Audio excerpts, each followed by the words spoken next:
Hello everyone, my name is Gabriel Espinoza, and I would like to talk to you about the importance of sleep. Now first, I would like for you to close your eyes and imagine yourself at your dream vacation. Maybe you're Hawaii, surfing, swimming, drinking to your heart's content. Or maybe you're climbing a mountain. And at the top of the mountain, you have this beautiful bird's eye view of everything below you, something that not everyone gets to see. Then your alarm goes off when you wake up. However, not everyone gets to relate to this so easily. According to the National Library of Medicine, 70 million Americans suffer from chronic sleep disorder. Now, we've all had our long day, our busy day. Maybe you were up really late last night working on a project that's due at 8 in the next morning. Maybe you're a student athlete who's been running and lifting weights for the past 3 hours. But in both scenarios, you are thinking and contemplating of just going home, sleeping on your bed, having that blissful night's rest. But as I said earlier, not everyone gets to relate to this. The lack of sleep, the people with chronic sleep disorders is very traumatizing. It is as if there you have a line of dominoes. Each domino that knocks down another domino, it reflects a negative impact on their life and possibly their future. Now, a lot of the information that I'm about to share with you today comes from 4 sources, the main one being Oura Ring.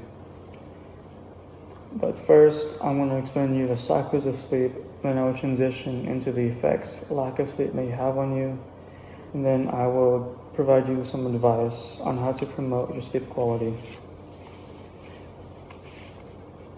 So there are 4 stages of sleep: awake, light sleep, deep sleep, and REM sleep.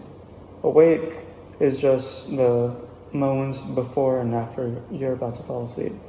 So in a sense, you're winding down. Maybe you're reading a book or you just listen to music. You are just winding down. Second stage, light sleep, is when you start to relax, your muscles relax.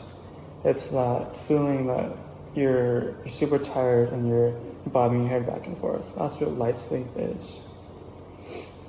It is also the stage where you spend most of your time sleeping. Now, the third stage, deep sleep, it's deep sleep. You're in a deeper sense of sleep.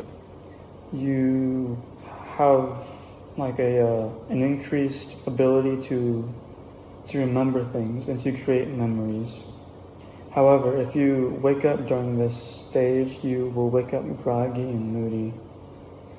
It's bad. And then REM sleep.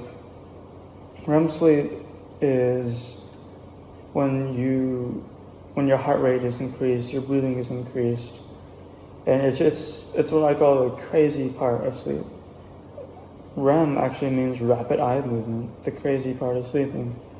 And you can actually have vivid dreams. So vivid, in fact, that your body emplaced a procedure, in a sense, to lock your body in place so that you don't act out your dreams.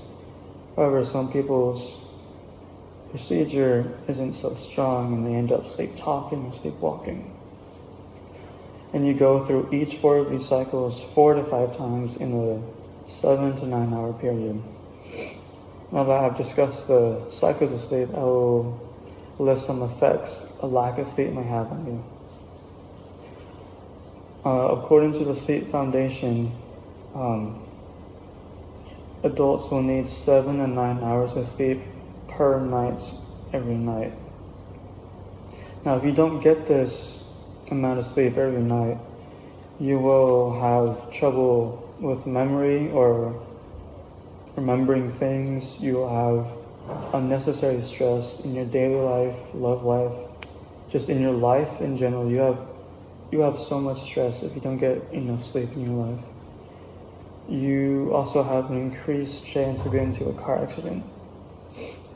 And then after the effects, we move on to some advice I have for you to improve your sleep quality. The useful tip I have for you is to treat sleep as if it's medicine, right? Sleep should be taken every day. You should sleep every day, is what I'm trying to say. It is very important that you sleep every day and that you get an adequate number of hours per night. Another tip is to have a consistent sleep schedule. Without a consistent sleep schedule, your life, in a sense, falls apart. You start feeling moody, maybe you take naps throughout the day, which leads to you staying up late, which leads to you feeling groggy in the morning, or maybe you go to school or work late. It's another line of dominoes, which has a negative impact on your future. Another tip I have for you is you just put away your phone, put away your tablet, put away any electronic device you may have. These devices keep your mind running, which is the exact opposite of what you want when you're trying to sleep. And the last tip I have for you is if you happen to wake up in the middle of your sleep, do not look at the clock. Most of us tend to do calculations in our head, and we end up being anxious, and a lot of time eventually passes by to where we can't sleep.